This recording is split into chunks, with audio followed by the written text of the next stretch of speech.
Secara kebetulan, saat itu Muhammad sedang berada di Ka'bah. Usai mengenalkan diri, Haritsah berkata, "Hai cucu Abdul Muthalib, pemimpin Quraisy.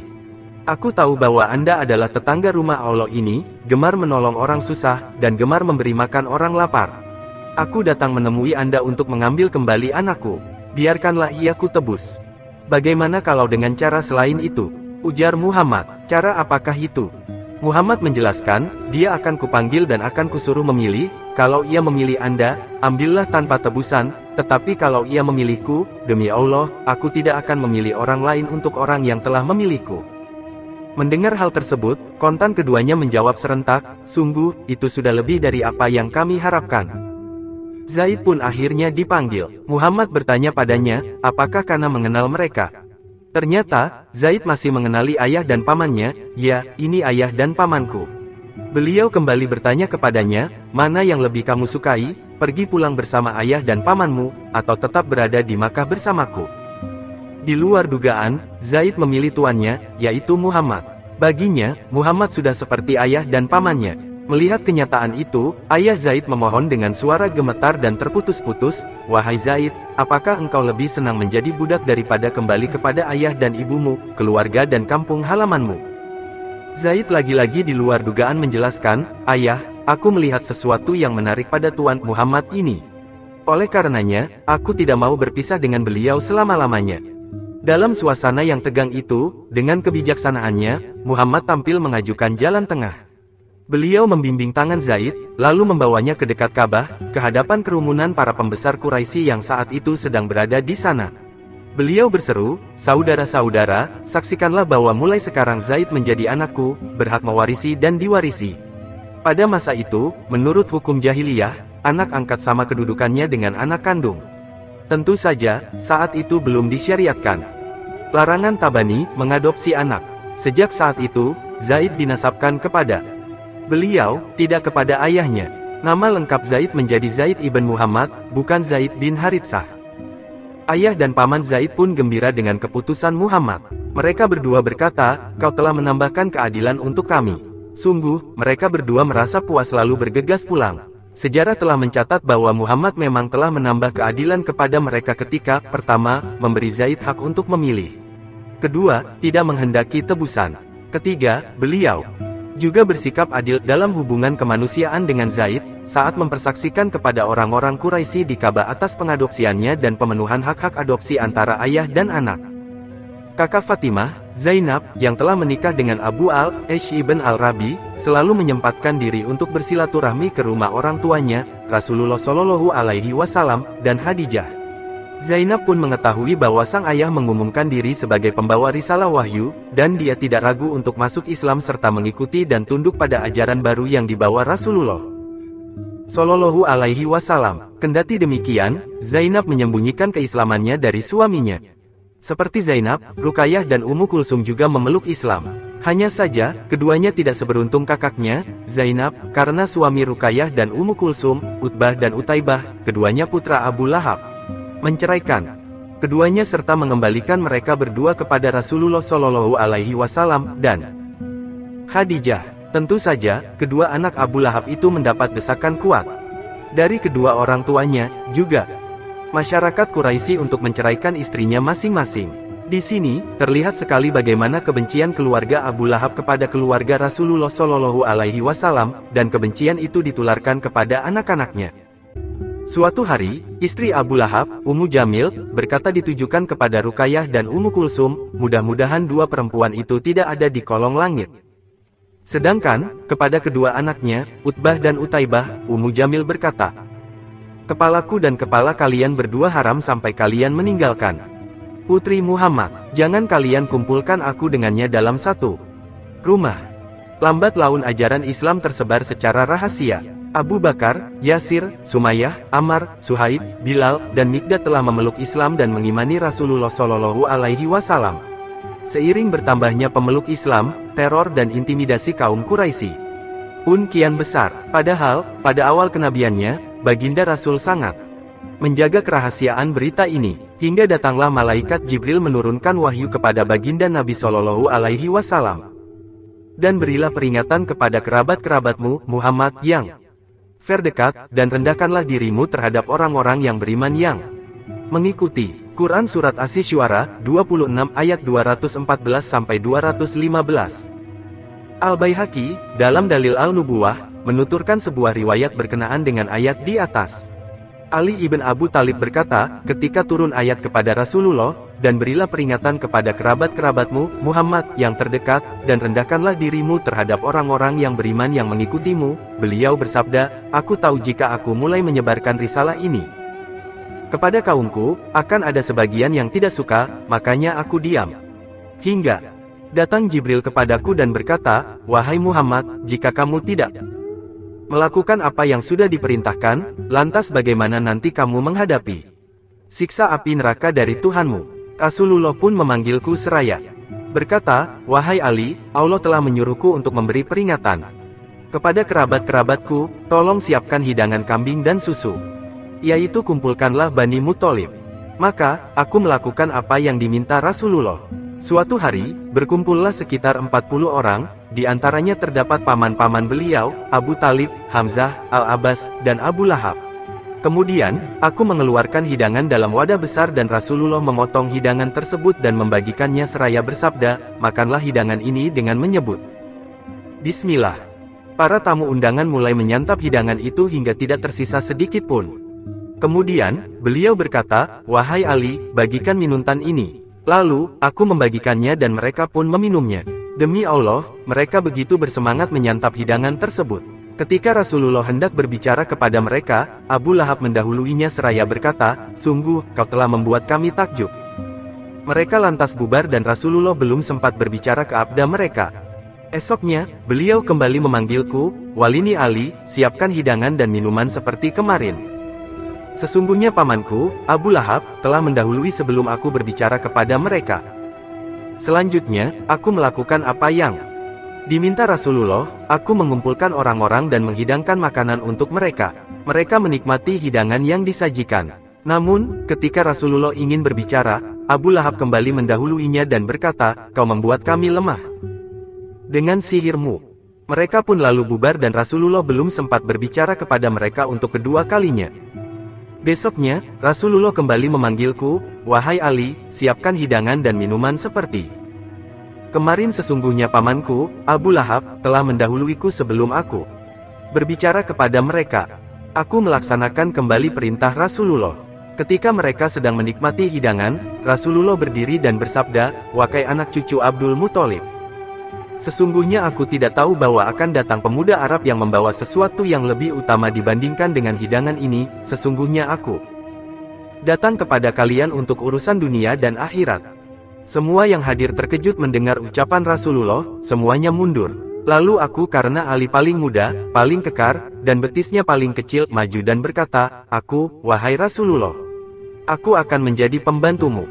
Rasulullah kemudian memegang pundakku seraya bersabda, sesungguhnya dia saudaraku, maka dengarkanlah dan taatilah dia. Mendengar hal itu, mereka tertawa dan meledek ayahku, Abu Talib, dia, Muhammad telah menyuruhmu agar taat kepada anakmu. Abu Lahab pulang karena merasa terhina, lalu menceritakan peristiwa itu kepada istrinya, Arwa binti Harb, saudari Abu Sufyan, yang biasa dipanggil Ummu Jamil. Dia berkata kepada suaminya, aku tidak rela anak-anakku berkumpul dengan anak-anak Muhammad di rumahku. Ceraikan dan pulangkan mereka kepada ayahnya. Abu Lahab menuruti perkataan sang istri. Dia lalu menyuruh anak-anaknya menceraikan Ruqayyah dan Ummu Kulsum serta memulangkan mereka ke pangkuan Rasulullah dan Khadijah. Bagaimana reaksi Fatimah atas peristiwa tersebut? Tentu saja, perasaannya sangat sedih, tapi juga bahagia karena akhirnya kedua kakaknya kembali ke rumah. Ia kembali menikmati kebersamaan dengan kedua kakaknya itu. Fatimah ketika itu berusia 9 tahun, sebuah usia yang cukup untuk mulai mengerti persoalan demi persoalan. Semuanya telah membuat ikatan keluarga menjadi kian kuat dan saling membantu. Selang beberapa waktu, Ruqayyah dipinang oleh Utsman bin Affan, seorang sahabat yang menjadi saudagar sukses. Ia dikenal memiliki akhlak yang baik dan sangat dihormati karena berasal dari keluarga Bang Shallallahu Alaihi Wasallam.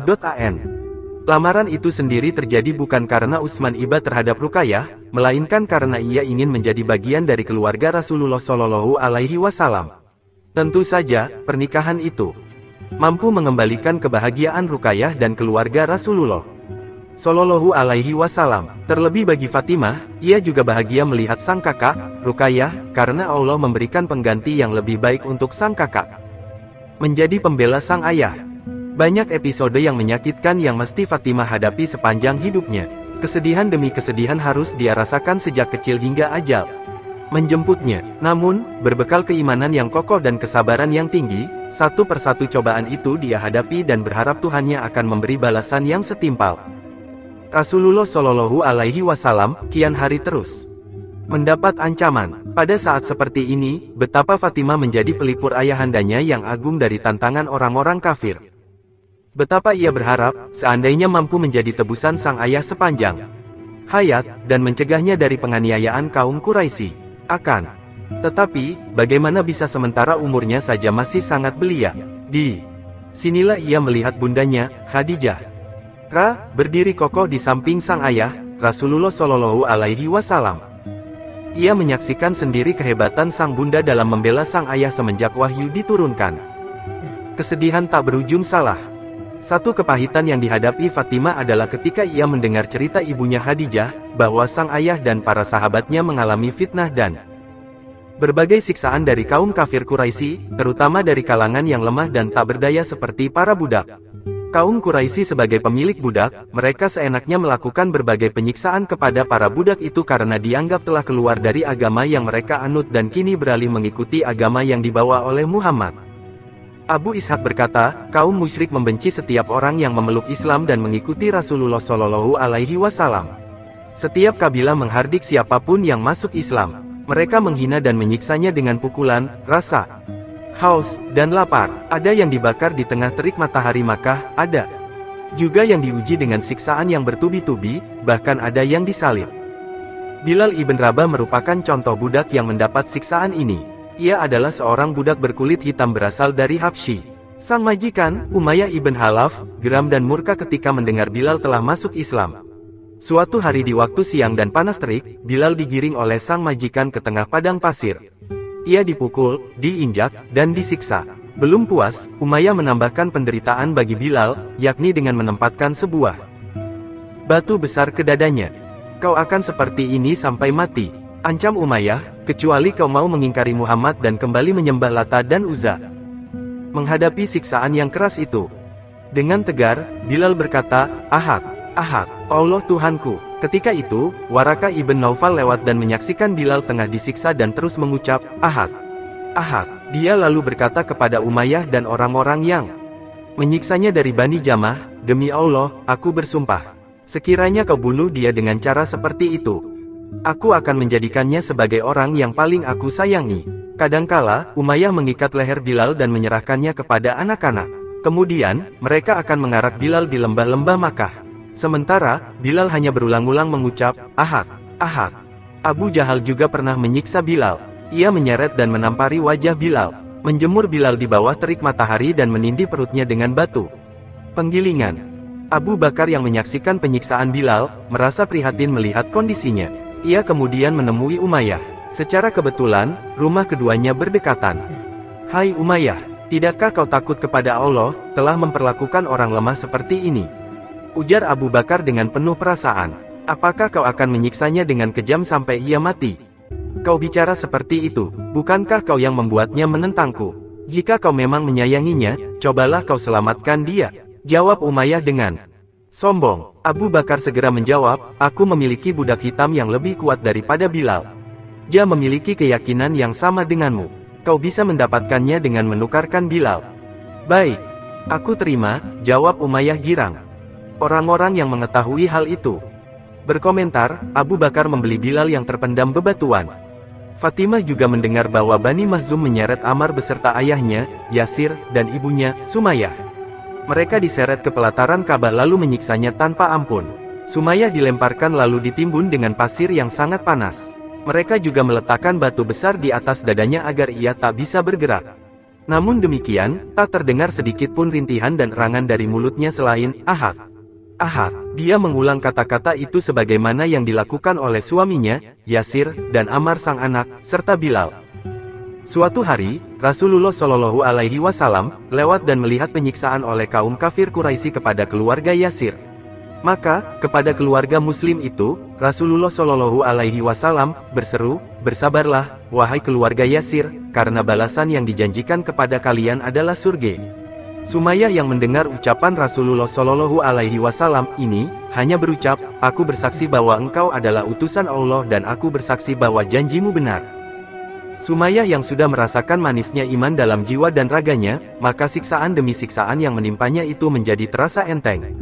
Berkat ketabahan dan kesabaran Sumayyah dan keluarganya, hingga sang majikan dan kaum kafir Quraisy tidak bisa menemukan cara untuk mencabut iman dan akidahnya walaupun hanya seujung rambut. Ketika mereka telah putus asa dan merasa tidak mungkin lagi mengharapkan kalimat kufur keluar dari bibir Sumayyah, Abu Jahal berdiri dan menghujamkan tombaknya dari belakang ke tubuh Sumayyah, hingga lepaslah ruhnya yang suci menghadap Tuhannya. Sumayyah wafatlah mati syahid dan merupakan syahidah pertama dalam Islam. Ammar bin Yasir sendiri tak kuat melihat sang ibu dibunuh secara kejam. Ia luluh dan menyerah. Ammar memenuhi tuntutan kaum musyrik agar kufur terhadap Nabi Allah Muhammad Shallallahu Alaihi Wasallam. Maka, Ammar dibebaskan dari penyiksaan itu oleh Bani Makhzum. Usai kejadian itu, Ammar pergi menemui Rasulullah Shallallahu Alaihi Wasallam sambil menangis, lalu menceritakan apa yang telah ia lakukan. Mendengar cerita tersebut, Baginda Rasul bertanya padanya, "Lalu, bagaimana perasaanmu?" "Aku lebih tenang dengan Islam dan iman," ujar Ammar. Ya, hati Ammar tetap beriman kepada Allah dan Rasul-Nya, kendati lisannya mengucapkan kata-kata kufur. Rasulullah Shallallahu Alaihi Wasallam kemudian berkata, "Jika mereka kembali, bersiaplah." Kemudian, turun firman Allah yang membenarkan tindakan Ammar ini. Barang siapa kafir kepada Allah setelah dia beriman, dia mendapat kemurkaan Allah kecuali orang yang dipaksa kafir padahal hatinya tetap tenang dalam beriman, dia tidak berdosa tetapi orang yang melapangkan dadanya untuk kekafiran, maka kemurkaan Allah mentimpanya dan mereka akan mendapat azab yang besar. Quran Surat An-Nahl 16 ayat 106. Rasulullah Shallallahu Alaihi Wasallam selalu menenangkan para sahabatnya yang mengalami berbagai penyiksaan dari kalangan orang-orang lemah. Seperti Habab bin Al-Arad, dia pernah mengisahkan, "Aku datang menemui Rasulullah. Ketika itu, maka dingin sekali, kami sudah mengalami beberapa penyiksaan oleh kaum musyrik, lalu aku bertanya kepada beliau, 'Wahai Rasulullah, tidakkah engkau akan berdoa kepada Allah untuk keselamatan kami?' Rasulullah kemudian duduk dan wajahnya memerah lalu berkata, 'Sesungguhnya banyak sekali penyiksaan yang terjadi sebelum kalian. Mereka dipukul dengan tulang hewan dan kayu, tetapi mereka tidak goyah. Gergaji ditaruh di kepala mereka, tetapi keimanan mereka tidak goyah sedikit pun. Perkara ini terus berlanjut dan pemeluk Islam malah semakin bertambah, mutat sana hingga Hadramaut. Mereka tidak takut kecuali kepada Allah, tetapi kalian terlalu terburu-buru.'" Hadis riwayat Bukhari. Hampir setiap hari Fatimah dan sang ayah mendengar dan menyaksikan penyiksaan terhadap kaum muslim yang dilakukan oleh orang-orang kafir Quraisy. Ayahnya sendiri dilindungi oleh Allah Subhanahu wa Ta'ala dan pamannya, Abu Talib. Namun, lama-kelamaan, sang ayah tidak mampu melindungi mereka dari penyiksaan-penyiksaan itu. Suatu hari, sang ayah berkata kepada mereka, "Jika kalian hendak hijrah ke Habasyah, kalian akan mendapati seorang raja yang bijak, tidak menzalimi siapapun, dan Allah akan memberikan kalian kebebasan." Sejak saat itu, mulailah para sahabat keluar meninggalkan Makkah. Gelombang pertama yang pergi hijrah ke Habasyah berjumlah 15 orang, 11 laki-laki dan 4 wanita, termasuk sang kakak, Ruqayyah bersama suaminya, Utsman bin Affan. Itu terjadi pada bulan Rajab, 5 tahun setelah kenabian. Mereka keluar dari Makkah menjelang tengah malam, menuju laut. Sebagian ada yang berjalan kaki dan sebagian lagi memakai tunggangan. Masa-masa sulit dan pahit yang dialami oleh kaum muslimin ini membuat Fatimah merasa semakin getir, apalagi ia harus berpisah lagi dengan sang kakak, Ruqayyah. Sang kakak bercucuran air mata ketika berpisah lagi dengan Fatimah. Dia memeluk, mencium, dan mendoakan Fatimah agar Allah selalu memelihara sang adik dari segala bahaya. Tangisan mereka berdua tidak berhenti hingga ibu mereka memisahkan keduanya. Khadijah merangkul Fatimah dan merelakan Ruqayyah untuk segera pergi, kendati batinnya juga menangis.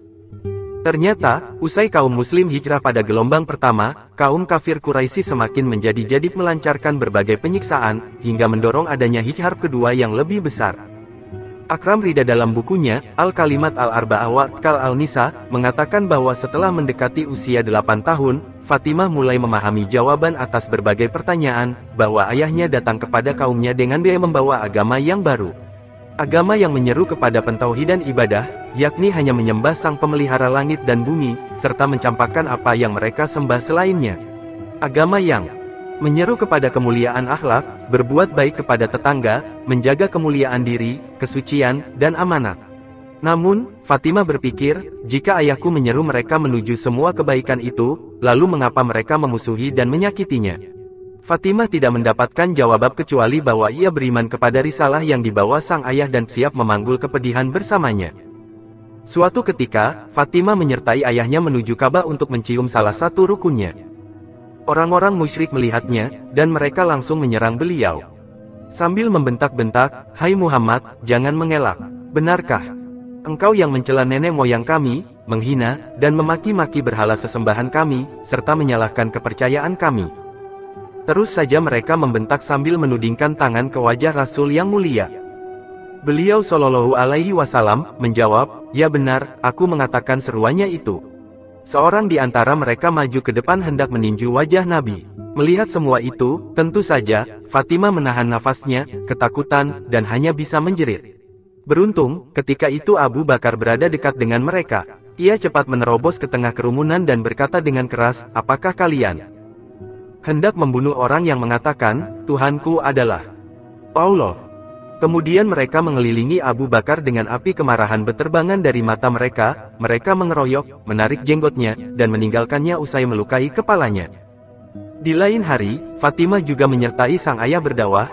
Setiba di Masjidil Haram, beliau Shallallahu Alaihi Wasallam mengerjakan salat, sedangkan Fatimah menunggu tidak jauh dari tempat sang ayah berdiri.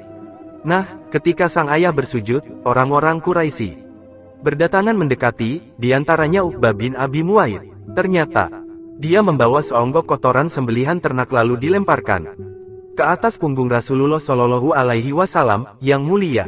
Beliau tetap sujud, tidak mengangkat kepala hingga Fatimah datang mendekat, lah mengambil dan menyingkirkan kotoran tersebut seraya menyumpahi orang yang melemparinya. Ketika Rasulullah selesai sholatnya, beliau memegang Fatimah dengan kedua tangannya dan menenangkannya dari ketakutan. Kemudian, Rasul mendoakan laknat untuk mereka, seraya mengangkat kedua tangan beliau tinggi-tinggi. "Ya Allah, binasakanlah Quraisy.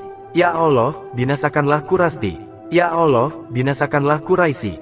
Setelah itu, beliau menyebut nama mereka, "Ya Allah, binasakanlah Amru bin Hisham, Abu Jahal, Utbah bin Rabtah, Syaibah bin Rabrah, Walid bin Utbah, Umayyah bin Halaf, Ugah bin Abi Mu'aid, dan Umarah bin Walid." Kontan saja, orang-orang musyrik itu terdiam mendengar doa Rasulullah Shallallahu Alaihi Wasallam. Mereka hanya memicingkan mata. Lalu, Rasulullah Shallallahu Alaihi Wasallam kembali ke rumah ditemani sang putri, Fatimah. Mengenai orang-orang musyrik ini, di kemudian hari Abdullah bin Mas'ud berkata, "Demi Allah, sungguh aku melihat mereka semuanya bergelimpangan menjadi mayat pada perang Badar. Mereka ditarik dan dimasukkan ke sumur, kecuali Umayyah ibn Halaf yang dimutilasi karena berbadan besar." Hadis riwayat Bukhari Muslim. Hari berikutnya, Fatimah menyaksikan sang ayah sedang melaksanakan salat di depan Ka'bah. Ketika beliau sedang sujud, orang-orang kafir Quraisy datang menghimpit dan mencekiknya. Fatimah melihat perlakuan mereka kepada sang ayah. Spontan, ia berlari menghampiri sang ayah sambil menangis dan berteriak histeris, lalu membentak mereka, "Terkutuklah kalian. Apa kalian tega membunuh seseorang yang telah mengakui Allah sebagai Rabb-nya?" Mendengar bentakan Fatimah itu, mereka pun menjauh dan berpencar. Itulah suara seorang perempuan, suara yang keluar dari lubuk kelembutan hati seorang perempuan. Itu suara Fatimah yang kuat, tegas, dan berpengaruh. Sungguh, suaranya bagaikan petir yang menggelegar, membuat gunung dan bukit ikut bergetar, seperti firman Allah, seakan-akan mereka keledai yang lari terkejut, lari dari singa. Quran Surat Al-Mudassir 74 ayat 50-51. Tatkala Rasulullah Shallallahu Alaihi Wasallam menerima perintah agar memperingatkan kaum kerabat terdekat, beliau pergi mendatangi orang-orang Quraisy yang berkerumun dekat Ka'bah. Kepada mereka beliau berseru sambil menggandeng putri bungsunya, "Fatimah, wahai kaum Quraisy, selamatkanlah diri kalian. Di depan Allah aku tidak berguna bagi kalian. Hai Bani Abdu Manaf, ketahuilah bahwa di depan Allah aku tidak berguna bagi katan. Hai Abbas bin Abdul Muthalib, di depan Allah aku tidak berguna bagi kalian. Hai Safiyah bibi Nabi, di depan Allah aku tidak berguna bagi kalian. Hai Fatimah binti Muhammad, mintalah apa yang engkau inginkan dariku, di depan Allah aku tidak berguna bakmu. Dengan suara lirih, Fatimah menyahut seruan ayahandanya, "Ayah, seruan ayahku taati." Suatu ketika, Abu Jahal melihat Fatimah sedang sendirian. Tiba-tiba, Abu Jahal menumpahkan kemarahannya kepada Fatimah kecil. Ia menamparkan pipi Fatimah dengan keras. Kontan saja, Fatimah menangis dan mengadu kepada sang ayah. Sang ayah sedih melihat Fatimah menangis, lalu beliau berkata, "Wahai anakku, pergilah ke Abu Sufyan." Fatimah mendatangi Abu Sufyan. Ia menceritakan kejadian yang menimpanya. Abu Sufyan yang ketika itu belum masuk Islam menggenggam tangan Fatimah lalu membawanya ke hadapan Abu Jahal. "Tamparlah pipinya seperti dia." "Menamparmu," perintah Abu Sufyan seraya menunjuk Abu Jahal. Fatimah seperti mendapat keberanian luar biasa. Ia pun lalu menamparkan pipi Abu Jahal dengan keras. Setelah itu, Fatimah kecil pulang ke rumah dan menceritakan peristiwa yang baru dialaminya kepada sang ayah, Rasulullah yang senang. Mendengar cerita sang anak, tersenyum lalu mengangkat kedua tangannya dan berdoa, "Ya Allah, jangan engkau lupakan Abu Sufyan." Ibnu Abbas berkata, "Saya tidak ragu lagi bahwa keislaman Abu Sufyan karena doanya Nabi." Didera nestapa hingga wafat sang bunda. Kaum Quraisy membujuk Abu Talib. Kendati mendapat teror terus-menerus, ternyata Islam kian menyebar dan banyak orang yang memeluk Islam. Keadaan ini membuat para pemimpin kaum kafir Quraisy geram sekaligus mencari cara bagaimana menghentikan dakwah Rasulullah Shallallahu Alaihi Wasallam. Suatu hari, para pemuka Quraisy menemui paman Nabi, Abu Talib. Selama ini, Abu Talib menjadi pelindung Rasulullah dari setiap teror yang dilancarkan musuh-musuh Islam. Mereka yang datang adalah Utbah ibn Rabi'ah, Syaibah ibn Rabi'ah, Abu Sufyan ibn Harb, Al-Ash ibn Hisham, Amr ibn Hisham, Abu Jahal, Walid ibn Mughirah, dan Al-Ash ibn Wa'il. Mereka berkata kepada Abu Talib, "Wahai Abu Talib, keponakanmu sudah berani mencela Tuhan-Tuhan kami, menjelek-jelekkan agama kami, dan menghapus mimpi-mimpi kami. Kami minta agar engkau bisa mencegahnya, atau kita habisi saja dia. Kami tahu bahwa engkau berdiri bersama kami." Mendengar permintaan para pemuka Quraisy tersebut, Abu Talib menolaknya dengan bahasa yang bijak. Misi mereka gagal total, lalu mereka pergi membubarkan diri. Di lain hari, mereka kembali mendatangi Abu Talib seraya berkata, "Wahai Abu Talib, engkau ini sudah cukup umur dan berkedudukan terhormat. Engkau kami hormati dan kami segani. Kami telah meminta kepada engkau agar mencegah keponakanmu, tetapi engkau tak mencegahnya. Kami tak dapat bersabar lagi menahan diri menghadapi tingkahnya mencaci maki nenek moyang kami, memandang rendah akal kami serta menghina Tuhan-Tuhan kami. Seharusnya, engkau melarangnya berbuat demikian. Atau kami perangi dia bersama-sama engkau juga, sampai binasa salah satu dari kedua golongan kita." Setelah itu, mereka pergi. Sepeninggal pemuka kaum Quraisy, rupanya Abu Talib merasa berat juga menantang suku bangsanya secara frontal seperti itu. Kepada keponakannya, Rasulullah Shallallahu Alaihi Wasallam, ia berkata, "Wahai anakku, pemuka-pemuka Quraisy tadi mendatangiku, meminta agar engkau tidak lagi meneruskan dakwah itu. Atau mereka yang akan menantang perang. Cobalah engkau pikirkan lagi hal ini, anakku, dan janganlah sampai engkau bebani aku lebih dari kemampuanku." Rasulullah Shallallahu Alaihi Wasallam mengira pamannya itu mulai terpengaruh dan rela untuk melepas perlindungannya. Beliau tertegun sejenak merenungkan sikap dan keadaan pamannya yang sudah tua tersebut. Roda dakwah seakan-akan terhenti sejenak, menantikan sikap apa yang akan dipilih oleh Rasulullah Shallallahu Alaihi Wasallam. Akhirnya, dengan mata berlinang, Rasulullah Shallallahu Alaihi Wasallam menjawab, "Wahai pamanku, seandainya mereka mampu meletakkan matahari di tangan kananku dan bulan di tangan kiriku agar aku menghentikan tugas dakwah ini, niscaya tak akan kutinggalkan hingga aku menang atau aku harus mati mempertahankannya." Rasulullah Shallallahu Alaihi Wasallam menunduk dan menangis. Abu Talib gemetar mendengar jawaban Rasulullah tersebut. Ia tertegun. Ternyata, ia berdiri di hadapan tenaga kudus dan kemauan yang begitu tinggi, di atas segala kemampuan tenaga hidup yang ada. Akhirnya, Abu Talib tak tega dan mengalah. Ini adalah kali kedua Abu Talib mengalah kepada Rasulullah Shallallahu Alaihi Wasallam, usai melihat keponakannya itu berlinang air mata. Pertama, ketika Rasulullah Shallallahu Alaihi Wasallam ingin ikut pamannya tersebut berdagang ke negeri Syam. Sang paman lalu merangkul Rasulullah Shallallahu Alaihi Wasallam, seraya berkata, "Teruskan, wahai anakku, tugas dakwahmu itu, dan berkatalah sesuka hatimu. Demi Allah, aku takkan menyerahkanmu kepada mereka selama aku masih hidup." Rupanya, pemuka kaum Quraisy belum jera untuk menemui Abu Talib. Tentu saja, mereka mengetahui pembelaan Abu Talib terhadap Rasulullah Shallallahu Alaihi Wasallam. Mereka kembali menghadap Abu Talib dan berkata, "Wahai Abu Talib, kami membawa Imarah bin Walid ibn Mughirah.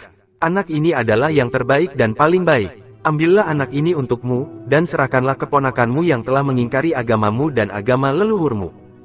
Abu Talib menjawab, "Demi Allah, sejelek itukah kalian menganggapku?